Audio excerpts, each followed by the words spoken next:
IMARA Woman Magazine TV. Thank you to our studio audience for being with us today. It is great to be back in this beautiful facility, and we are so delighted that First Choice has allowed us once again to just kind of camp out here in the heat and stay in this nice air-conditioned facility for our show today. We have got a lot of stuff to cover, so let's just jump right in. As always, we start with a little bit of politics. I'm sure you all know that President Trump recently named his nominee for the U.S. Supreme Court.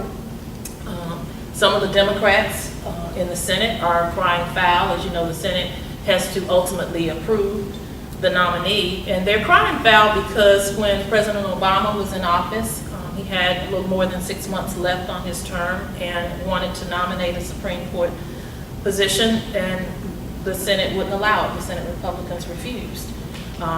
Now, with less than 6 months to the November midterm elections, the president has made his nominee known and is pushing for it to get him approved. Do you think that it's hypocritical for the Senate to now approve this nominee with less than 6 months to go before election when they would not approve President Obama's nominee with more than 6 months to go before an election? Well, I think it's apples and oranges. Do you really? Well, I mean, you're talking about a presidential election, and so the next president would be selecting the Supreme Court versus now when it's just a midterm election for Congress. But don't you think that with some Senate seats open for election, it could make a big difference as to whether or not that person got approved if we didn't wait? It certainly could make a difference for several Democrats in red states, 3 in particular that I can think of, and a Republican senator in Nevada who tends to lean a little bit more to the left. It could certainly have some repercussions for them in the midterm elections.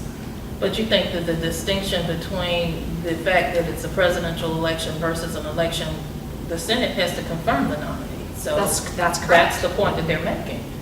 Well, the point is that we don't have a president up for election in the midterms. You know, the upcoming election on Obama's pick, we knew that there would be a new president being elected in November. So that's why they put the brakes on.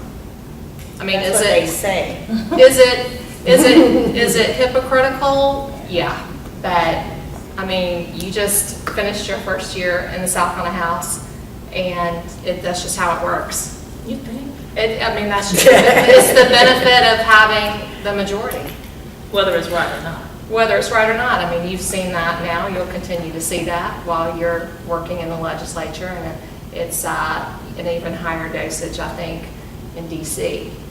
But it's the way the game is played, and whether it's hypocritical or not, like I said, it's the benefit of having the majority. And so Trump has now gotten 2 picks, and Obama did get in less than 2 years. Well, and Obama got 2 picks when he was president as well. So. Well, Wendy, it's just basically who's in power. Mm-hmm. They were in power during the Obama administration, the Republicans. They're in power now. I mean, it's a slight edge. It's only 51-49, I believe? 51-47, but there are 2 independents, but they caucus with the Democrats. But they caucus with that's what I thought, yeah. So, I mean, so basically, he's going to at least get to the Senate Judiciary Committee, I mean, for sure. You know, at least have a hearing. They will be given that opportunity. He will be Judge Kavanaugh will be given that opportunity, and he will probably be confirmed. I mean, and once he's confirmed, then he will, in fact, be the nominee, and President Trump will appoint him. So I don't know how much we can do about that. You know, it's who's in control, and the Republicans tend to stick together, and so they will get their nominee through, I'm sure. So that doesn't make it right. No, it doesn't make it right, but I think there are more than a few Senate Republicans who supported President Obama's pick in that confirmation process. But you have to remember when President Obama was trying to make his last nomination, they wouldn't even give the gentleman a hearing. Right, Senator because they knew it would expire in January 2017. Senator McConnell refused to even allow the process to begin. Right. And that's that is very different than what you described, Kelly, to me, because when you have a process that doesn't even get started because of partisan politics, I think that is very different than a process that is allowed to run its course. If this process gets to run its course, then it's more than hypocritical. It's not right because they didn't give that same opportunity to President Obama. We have the rules for a reason, and they basically just casted the rules aside. Right, again, is it hypocritical? Probably. Is it the way it works? They're taking advantage of their power, of their majority, and had the shoe been on the other foot, I don't think it would have been any different. I doubt that.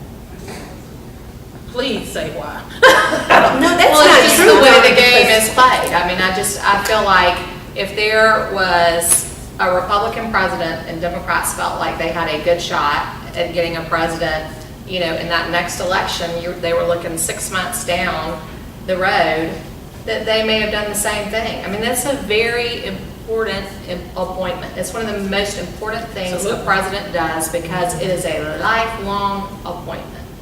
But that's not true, Donna, because it had never been done before. Well, I'm just It saying, had never it been wouldn't done before. surprise me There's been a if- lot of Democratic if given the presidents, and opportunity. it had never been done before. It was unprecedented. It was. It was unprecedented. So, you know, the fact that you're saying they would have done the same thing, they've never done that. So I don't think that's true. Well, it's hard to say. It's all a hypothetical. But But you know, the it thing- would, let me adjust that to say that Please. it would not surprise me had the shoe been on the other foot if they would not have done something similar. It's interesting though, because I think what I've seen, at least the pattern that I've seen, is that even when the Democrats had the majority in the U.S. Senate, there was still a level of decorum that they respected. And it had to be almost set aside because the Republicans were such obstructionists and would not allow appointments to go through, would not allow judgeships to go through. And I think they're trying to get us to simply accept this as a way of doing business, when we shouldn't accept it. We won't solve this, but moving on. The selection of Brett Kavanaugh, I believe, who is a sitting federal appeals judge, is the person that the president has chose to nominate, and he is not without controversy. It will change the makeup of the court.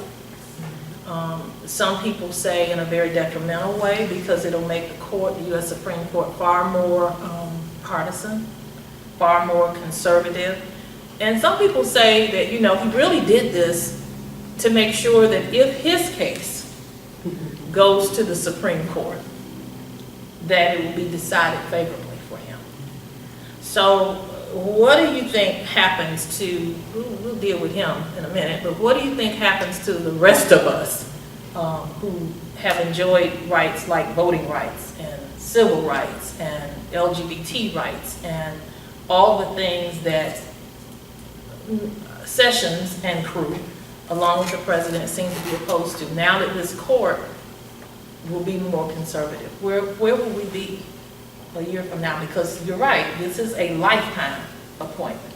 So Well, these and people, let's also, I mean, it's just even before President Trump made this nomination, Chicken Little was rolling all around talking about the sky is falling. Did y'all see those interviews that they did like on the college campuses and the man on the street, and they were asking, what do you think about Trump's nominee for the Supreme Court? And people were just going nuts. Oh, it's terrible. And he hadn't even made the nomination yet. This was last week. and he didn't disappoint. I mean, Well, but it's just, my point is, no matter who he selected, it's, you know, the sky is falling, the sky is falling. Well, he picked the right person for sure, for him. yeah. for I him. mean, because Judge Kavanaugh has said several times that he does not believe his sitting president should be able to be criminally or civilly prosecuted. And since we have this Russian probe coming up, he put the right person in there to try to protect You know, himself. let's keep in mind that he is also replacing a conservative justice. That was a Reagan appointee. And they have ties. I understand that Kavanaugh Was worked his with clerk. Anthony Kennedy, and there's some kind of business deal that's lurking behind this that we'll probably hear more about. There's some business alliances that there are always some. Well, he has ties to Elena Kagan as well, and she's one of the most liberal justices on the Supreme Court. She's the one that hired him to teach at Harvard. Yeah, but I mean, the real question, back to the original question, is once this court becomes weighted on the conservative side, what happens to the liberties that many Americans have almost come to take for granted? I mean, we see them threatened all the time, voter ID and all kinds of things that try to impede the right to vote. There are things that this court, the Supreme Court, have decided that have changed the course of society. And now we could be one Supreme Court decision away from going backward. Do you not even see that? I mean, how so?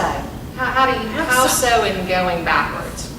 Well, I kind of didn't think Jim Crow was good. So, I mean, if you have a situation where I've got to guess the number of marbles in a bottle before I'm able to vote, or I've got to recite portions of the Constitution before I'm able to vote, none of that or I've got voting rights side. or I've got to be able to demonstrate that I can do certain things before I'm able to vote. I've paid a poll tax or whatever the restriction is. That is, people don't think that we can go backwards, but we really can. These things were decided by the Supreme Court. Well, And let's talk if about the him. court In all changes- fairness, let's talk about him. When he spoke at the press conference after President Trump announced his pick, his mother and father were in the front row. He talked about his mother, how that she was a public school teacher right there in Washington, D.C., how many of her students were minorities. Wait a minute, how he was brought up with I have black friends. My best Let me finish my friend. point. Let me finish my point. What he said was he referenced her teaching and how it had given him a respect for equality in education, and even to this day, he works in those school districts with those children, teaching them and mentoring them. And he will probably be the justice that will determine that public money can go to private schools. Anthony Kennedy, in many instances, was a swing vote. He was. I was going I to don't raise see that. this justice as a swing vote. Well, no, and Kennedy grew to be more socially liberal with the years that he spent on the court. We're out of time for this. Well, what are we going to talk about next? Do you or someone you know have a payday or title loan? If so, you'll want to stay with us and hear what our next guest has to say. Okay, so what would you bring to my company? What do you need? I need problem-solving skills. I got through high school without a car, a phone, or a computer. No college degree, though. Not yet, but life's taught me a lot, and I'm ready for more. Well, you're not the typical kind of candidate that I hire. But you are exactly what I'm looking for. Your company could be missing out on the candidates it needs most. Learn how to find a great pool of untapped talent at gradsoflife.org. Welcome back. We are delighted to have with us today Sue Berkowitz, who is the director of the South Carolina Appleseed Legal Justice Center. Thank you so much for being with us today. Thanks for having me. I appreciate it. So you help people out who have payday or title loans here in South Carolina, but before we get into that, tell us about Appleseed. Well, South Carolina Appleseed has been around for almost 40 years. We are an advocacy organization. We're a nonprofit legal office, and we spend a lot of our time working on policy advocacy and systemic litigation. So some of the things that we've worked on up at the State House has to do with protecting consumers from predatory mortgage lending, from payday lending somewhat. We've also done work with helping make sure that there's resources for Medicaid and protecting immigrants who are new to our state. So we like to call ourselves the voice for those who often don't have someone speaking up for them. Wow, Wow. So do you think that people are being taken advantage of payday loans and the title lenders? Absolutely. Yeah. In South Carolina, it's not unusual to see loans with triple-digit interest rates. Really? Oh, absolutely. I mean, unfortunately, our laws allow this. With payday lending, about $50 million each year is taken out of the local communities to go to payday lenders. And what's interesting about that is a lot of the folks that take out these loans aren't just taking out one loan. They end up borrowing and can't pay it back and don't have money after it gets paid back, so that they have to reborrow over and over again. In South Carolina, over 800,000 payday loans were made in the last recording year, but only from about 100,000 people. Wow. So when you think about it, that's a small group of people whose money's going to these payday lenders over and over and over again. And auto title lenders aren't that different. Auto title lenders will only make a loan to you if you own your car, have no other lien on it, and they will lend you this money, but it would be at 280% interest or 300% interest. Wow. I met with a woman in Greenville about 2 weeks ago who had borrowed money from one of the popular auto title lenders that we see advertised all the time on TV. She borrowed $2,000 to pay off another title lender. When she borrowed that $2,000, they charged her 280% interest. Wow. Over 3 years, she was going to pay back $10,000. And this is a wonderful woman who has a street ministry in Greenville who lives on SSI, $675 a month, and $300 of that has to go to the auto title lender, or they're going to take her car that she uses to go out to minister and help homeless people in Greenville. That's terrible. So yes, it is a huge problem, and it's attacking and going after the people who can least afford it, and we need to do something about it. Oh, Sue, well, what can a borrower do if they find themselves stuck in one of these types of loans? Well, the first thing they need to do is try to avoid the loan to begin with. But if they find themselves in these loans, the worst thing that you can do is reborrow over and over again. That's what a payday lender wants from someone. You know, they don't want to just make that $80 some odd off the first loan. They want you to borrow every 2 weeks when you get paid, or every month when you get your Social Security or SSI check, because they can make their money back after a couple loans, and then you're the gift that keeps giving. So if you find yourself in that kind of a debt cycle, there's a couple things you should think about doing. One, see if there's a consumer credit counselor, a reputable nonprofit consumer credit counselor in your community. The other thing is you might want to talk to a lawyer. You can reach out to our office and we can get you referred to either legal aid or find someone else who might be able to help you, because there are laws in South Carolina that say if a lender makes a loan to you and they don't determine whether or not you have the ability to repay, that loan is illegal.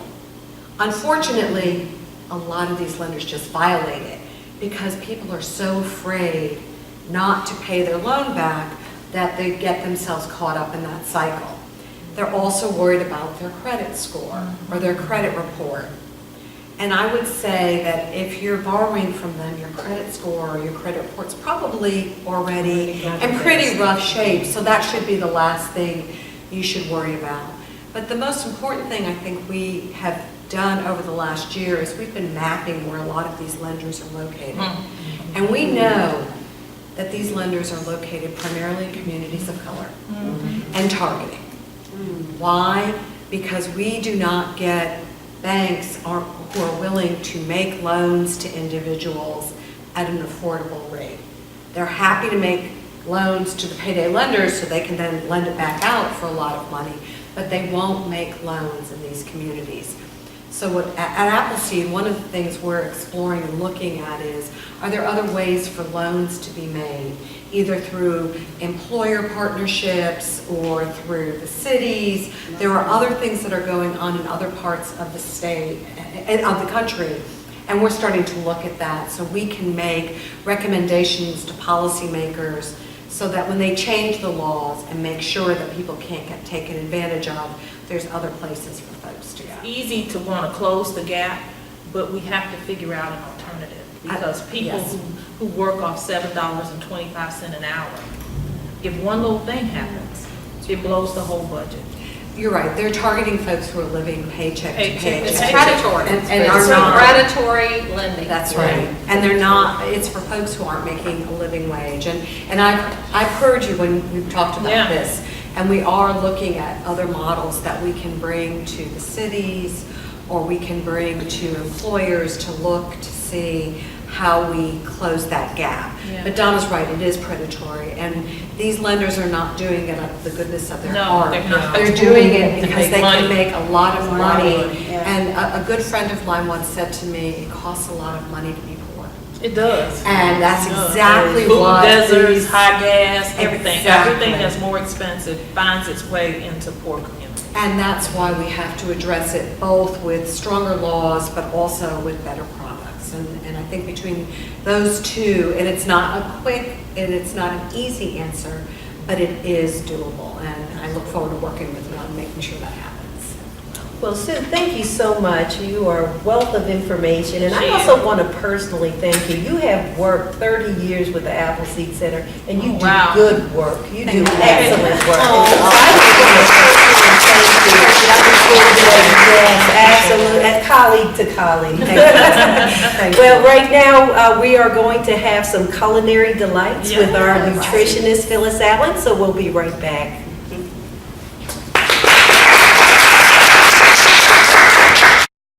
What if you could invest in the future? The future of kids, like a stock. Not the kind of stock that's about making money, but a stock for social change. A whole new kind of investment called Better Futures. When you invest, it helps kids go to college. Believe in us, invest in us, watch us grow. My name is Sydney, and I'm your dividend.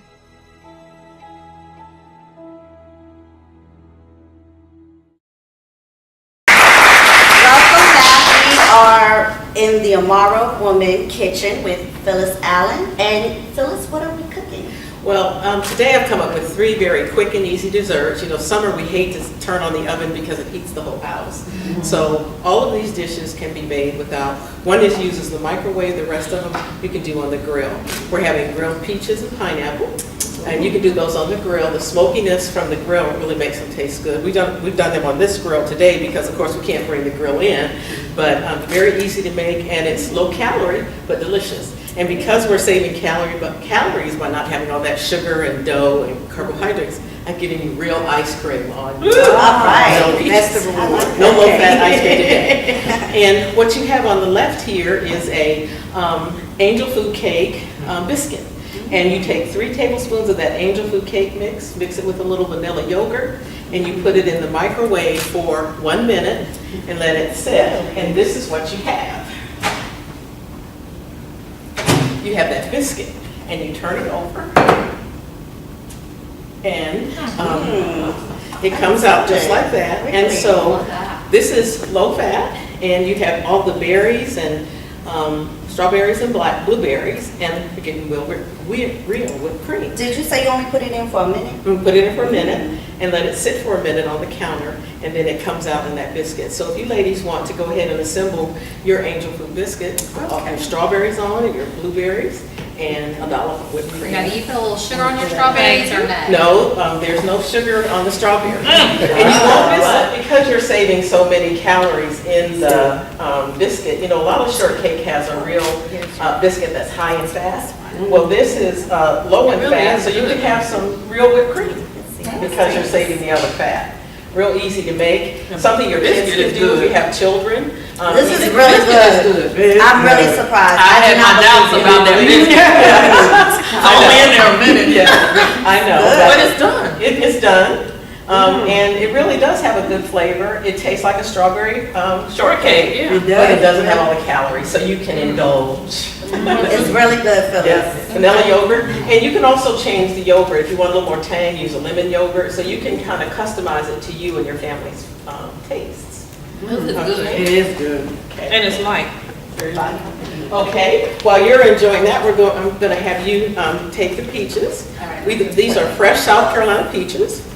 And what you do to grill them, kind of have a medium grill. And you put a little bit of oil on them to keep them from sticking to the grill. And if you'll do that, I've already pitted it for you, so Okay, you don't, do I have to- I've just put it on actually on the peach. Oh. Brush it on the peach. And now we also have grilled pineapple. And you can serve these at a barbecue, you can do it anytime. They taste wonderful on the grill. And for this marinade, we have a little bit of honey, a little olive oil, a little lemon juice, and some cinnamon. And you coat your pineapple slices in cinnamon in this marinade. And you want to grill them. The pineapple you want to grill about 3 to 4 minutes, no longer than that. Up or down? Down the other side. Because we're going to get cinnamon on. Yes, we're going to put cinnamon on that side. Because if you cook it too long, then the pineapple gets a little soft, and you want it to stay a little firm. And about 3 to 4 minutes aside. And then I'm giving you real ice cream again. So I put oil on the side. We'll put oil on this side too. And we'll do everything for about 3 to 4 minutes. And I have some already cooked for you. And which would you like to try both? I have a We get to try. I sure do. It's the most Jessica has talked about. And, I like to try to find simple things in the kitchen that you can do. This is something that you could give, the kids could help out with it. The kids could do the marinade. And so it's a light, easy dessert that you can serve when you're getting your families together for a picnic. All right. And what we have in here, we have a ginger mango smoothie and with carrots. And I like to serve smoothies in a wine glass, makes it feel more fancy. And it looks good too, Phyllis. Most of the smoothies, they're like green and just attractive looking. At least it's pretty, It is pretty. Okay. Thank you. Thank It is thank pretty. you. Yeah, it's very nice. And you got your carrots for your vegetables, your mangoes. All right, cheers, We're about to find ladies. out. All right. Ladies, that completes our show today. We hope that you all enjoyed it, that you learned something that both inspires and empowers you. Well, until the next time, peace and blessings.